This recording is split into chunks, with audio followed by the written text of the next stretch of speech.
Hi, this is Susanna from Train-to-TEFL, and this is a quick guide to your Trinity CertTESOL course. So just to give you some information about us, Train-to-TEFL was founded by myself and my partner Chris Q back in 2014.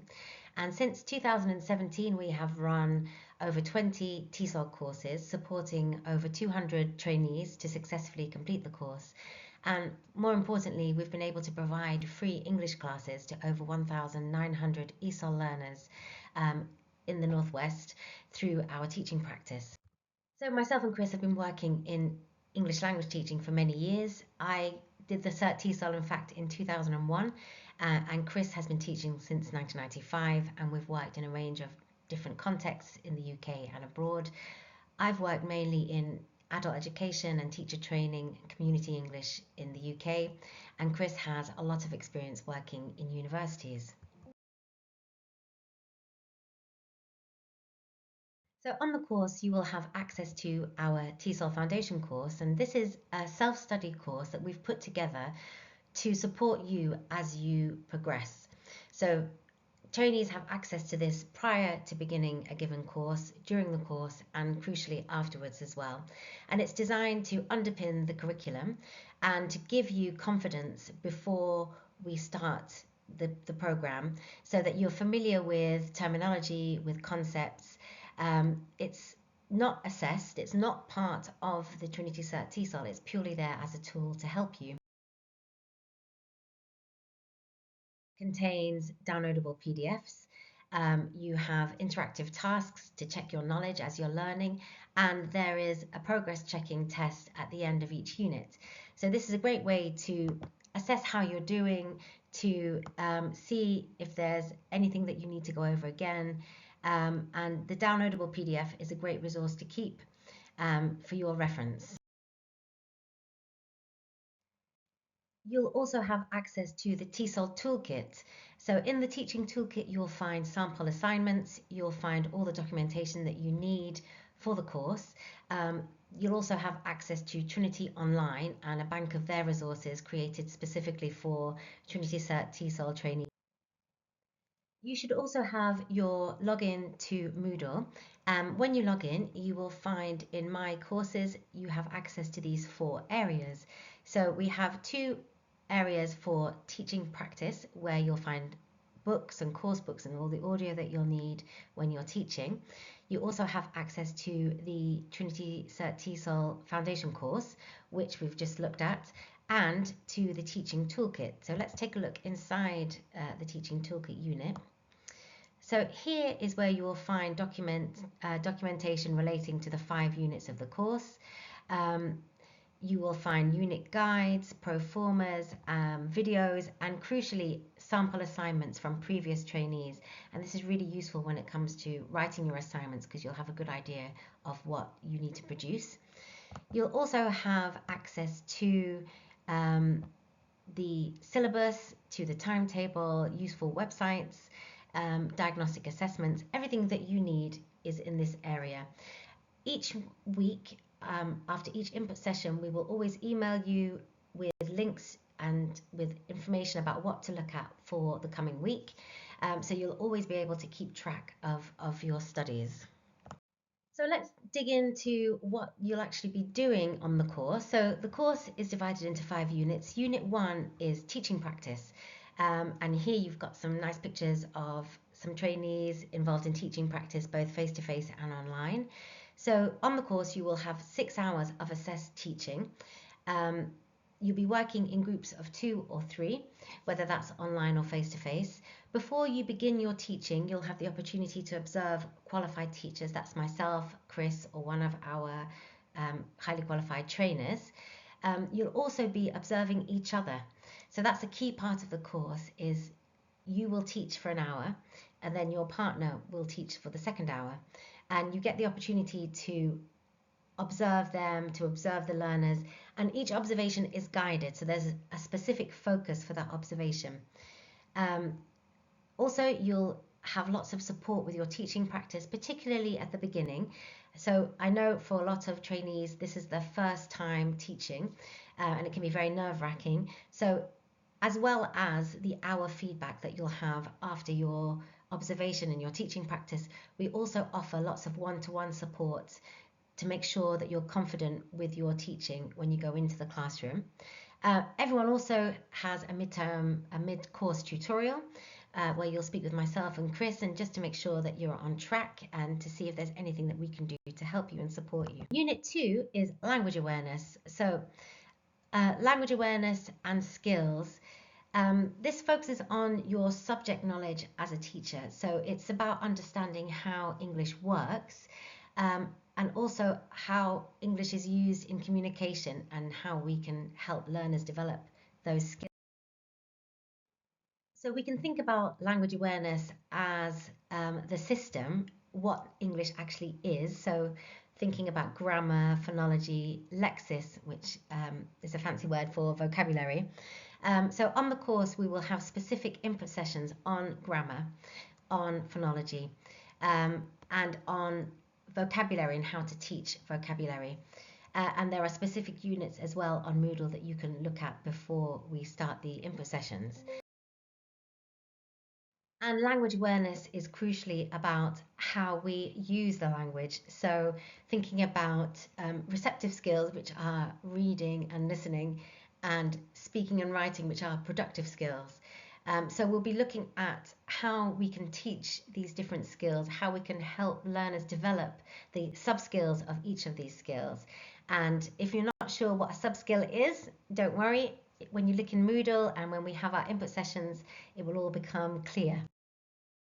Unit 3 is the learner profile, and we start working on this unit really from the very beginning of the course, and it pulls together everything that we look at on the course. So it's taking a learner, and here we've got a picture of one of our trainees with her learner conducting the learner profile interview. And the aim of this profile is to demonstrate your ability to carry out a diagnostic assessment, to understand the background of a learner and barriers and so on that they might face, to think about how their first language might influence their ability to learn English. You administer a diagnostic test, and that is an assessment of their speaking, their reading, listening and writing. So it also demonstrates your understanding of those skills and what a learner at a certain level should be able to produce. You also then analyse their errors and you identify their most pressing area of need. Based on that and your analysis and your interview, you put together a one-to-one lesson to address that need. And then you also design a scheme of work of 5 lessons that you would teach. So it really does bring everything together that we look at on the course, from understanding the learner, assessment, error correction, planning, and it's a really fantastic assignment. It's a big assignment, but again, don't worry, there are plenty of unit guides on Moodle. In the TESOL Teaching Toolkit, you'll find videos to support you with completing the diagnostic assessments and so on. And crucially, you can have a look at previous trainees' assignments to see what a whole assignment will look like. But this is a really interesting assignment because it goes you really have a deep dive into that learner. And crucially, your learner benefits from having 2 hours of one-to-one with you, which is great. So again, to access this information about the learner profile and to look at sample assignments, go to My Courses, click on TESOL Teaching Toolkit, go to Unit 3, Learner Profile, and in this section you can see you've got the template for the assignment, you've got previous trainee examples and lots of videos there to help you complete the assignment. And it's a good idea to have a look at this before the course begins so you know what to expect. Unit 4 is the materials assignment, and this is where you choose one thing that you've developed, a piece of material, could be from any teaching practice, but usually trainees tend to pick something from their final teaching practices because this is where you've really everything has started to click, and you feel more confident in using the materials from a course book and adapting them or creating your own. So it's an opportunity to let your kind of creativity come through, and through this assignment you're basically demonstrating your understanding of learners and their needs, and you're showing your ability to develop materials that suits them. The assessment is in two parts. So the written part you complete before your interview, and then on the last day of the course, we end with moderation. And moderation is where the Trinity moderator will have a discussion with each trainee. The discussion lasts 7 minutes, and through that discussion, we talk about your materials, how it was successful, what you would change, and basically exploring your materials choice. So there's a question about the material itself, its effectiveness, and more general questions about why it's important to adapt material and so on. So Unit 5 is the unknown language, and actually this is one of the first assignments that you'll complete, and it's by far the most popular assignment on the whole course. And this is because it's a really practical assignment. So you'll experience 4 hours of being taught in an unknown language, which has been previously Brazilian Portuguese, Turkish, Maltese. We've also had Cantonese before. So depending on our cohort of trainees, we select a language which will be unknown, we hope, to all, if not the vast majority of learners on the course. And it's a great way to experience what it's like to be a complete beginner. And through this, you get to notice the kind of techniques that the teacher uses. You notice the questioning there, you notice their use of body language and so on. All these things that are really important when it comes to teaching beginners. Often people say, how can you teach English to someone who doesn't speak English? And this is a great way to find out firsthand. And I often think about it, you can read about what it's like. You can read about things that you should do and shouldn't do in the classroom, speaking slowly, having slides that, underpin the meaning. But until you actually experience it yourself, I think it just remains rather vague. So this is a really great way to inform your teaching practice. And this is why we really finish off this unit at the beginning of the course, because it helps to inform your practice. So you can learn lessons from this assignment of what it's like to be a learner and take them with you into the classroom. Here's an overview then of the assignment. So the aim is to identify the learning aims of each lesson. You notice your responses and those of others in the class, because that's really important, being aware of students and how they respond to the teacher. You think about aspects of the teacher's performance that helped or hindered your learning. You think about the difference between English and the language being taught. How is it different in terms of spelling, phonology, grammar? You also have the chance to observe the teacher, and this is really crucial. You look at their techniques, things that they do to get people speaking, to check, to correct, to instruct. And you also think about how you like to learn, and this is really important. What do you enjoy as a learner? Is it different to your peers?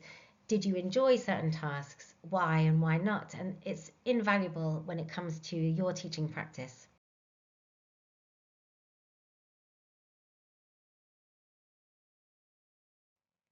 So in summary, this is what you can expect on your Trinity CertTESOL course. You'll have access to the TESOL Foundation Course prior to, during, and after the course is finished.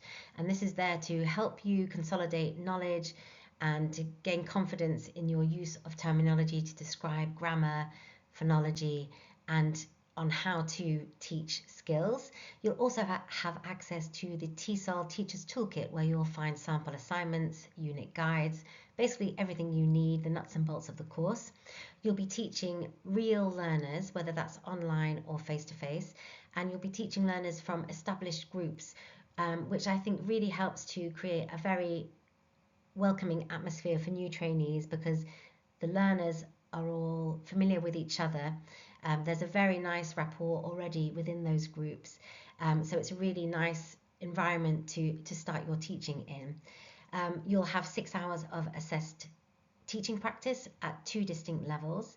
Crucially, you'll be able to observe qualified teachers and you'll be observing your peers, and you'll be completing guided observations, which really help to think about elements of teaching, such as giving clear instructions, lesson planning,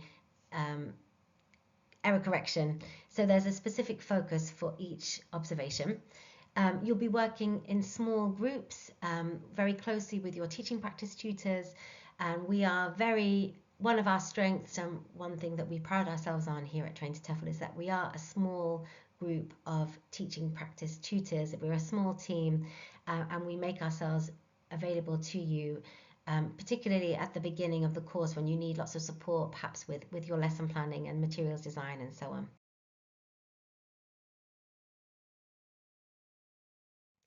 On completing the course, you'll receive a very detailed end of course report form, which you can use in your job applications, and obviously you'll receive your level 5 Trinity CertTESOL certificate. You'll have specific input on the course on finding a job, so we'll give you details about where to look for jobs, useful sites. We'll also have a session on finding a job delivered by someone from Manchester Adult Education, and they give really good tips on what to expect during an interview, the kinds of things that you should be thinking about when applying. And crucially, when you finish the course, we do offer opportunities for some volunteering, and this is a great way to gain post-certificate teaching practice experience, which is really valuable for your CV. So I hope you found this guide useful. If you have any questions at all about the course, please do feel free to contact me, and I look forward to getting started with you very soon. Thanks, bye.